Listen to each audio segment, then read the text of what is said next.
वबारिक लना फ़ीमा अअतैत।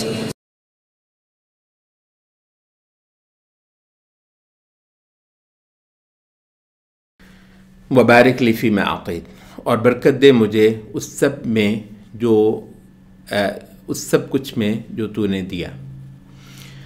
शार ज़ादुल मुस्तक़नी कहते हैं बरकत का मारूफ माना है बढ़ोतरी और इजाफ़ा, यानी और से और दे। मगर इसका जो एक और ख़ूबसूरत माना बयान हुआ है वो ये कि एक चीज़ में इलाही ख़जाने से ऐसी खैर पड़ जाना कि वो नफ़ा ही नफ़ा दे और उसमें खुमियाजे का अंदेशा जाता रहे, यानी नेमत मिली है तो उसमें खुमियाजे का अंदेशा चला जाए और नफ़ा ही नफ़ा उससे अल्लाह आपको दिलवा दे। इब्न उसैमीन कहते हैं कि बरकत में नेमत के बाकी रहने का माना भी आता है। नीज़ फरमाते हैं तुमने देखा होगा कि किसी को बहुत थोड़ा मिला और उसने उसी में बहुत मज़े की गुजारी। अच्छा, दूसरी तरफ किसी को बहुत ज़्यादा मिला लेकिन उससे महजूज़ होने का ढंग ही नहीं, या उससे फ़ायदा पाने की कोई सूरत नहीं। माल था तो वो वबाल, औलाद थी तो वो नाफरमान और जहन की अजियत। हत्ता कि तुम देखोगे एक आदमी को इल्म की कमी नहीं लेकिन हरकतें वही जाहिलों वाली, अखलाक वही गंवारों जैसे। इल्म का फ़ायदा न ख़ुद को न किसी और को, ऊपर से इल्म का घुमंड। जबकि कुछ लोगों को इल्म मिलना शरीयत के नशर और हया का ज़रिया बनता है और ख़ुद उनका वजूद खैर के आला समरात से लद जाता है, वगैरह वगैरह। इसे कहेंगे एक चीज़ में बरकत या बेबरकती होना।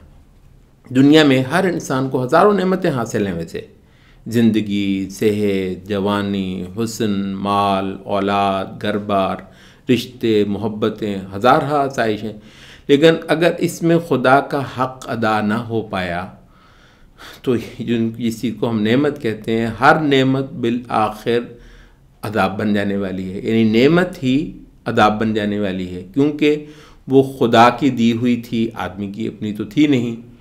चुनांचे असल नेमत तो वो हुई जो आखिर तक नेमत ही रहे और किसी मरहले पर अदाब न बने।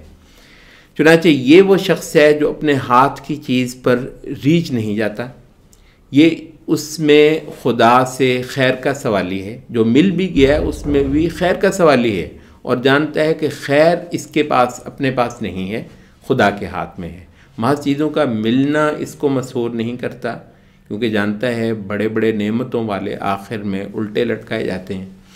लिहाजा ये सवाली है कि खुदाया जो मिले उसमें तेरी बरकत साथ हो, ये तेरा वो देना ना हो जो उन लोगों को मिलता है जिन्हें तूने धक्का दे दिया, लेकिन फिर भी दुनिया में तू उनको खिला खिला कर फरबा करता है, और जो कि तेरे पकड़ने का एक खौफनाक अंदाज है।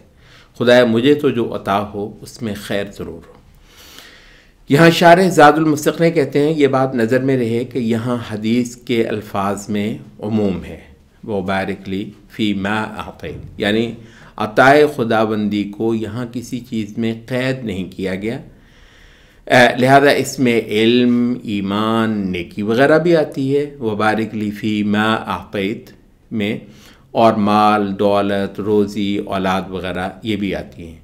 गर्ज़ हर वो चीज़ जो आदमी को खुदा की जानिब से मिलती है उसमें खैर व बरकत मांगी जाती है, और बिलाशुबा ऐसा ही है। नेकी और इल्म भी अगर हो, वो भी ऐसी चीज़ नहीं जो हर किसी को रास है। नेकी मिली हुई हर किसी को रास नहीं आती, इल्म हर किसी को रास नहीं, ये भी बहुत सालों के लिए वबाल जान बनता है। चुनांचे हर चीज़ ही आदमी को मिले तो उसमें बरकत साथ मिले। चुनांचे देखो कि किस खूबसूरत अंदाज में खुदा से मांगना सिखाया, यानी एक चीज़ में दो चीज़ें मांग ली, अता भी और उसके अंदर खुदा की तायीद और बरकत भी। खुदा से मांगो तो चीज़ पूरी मांगो, आधी उससे क्या मांगनी।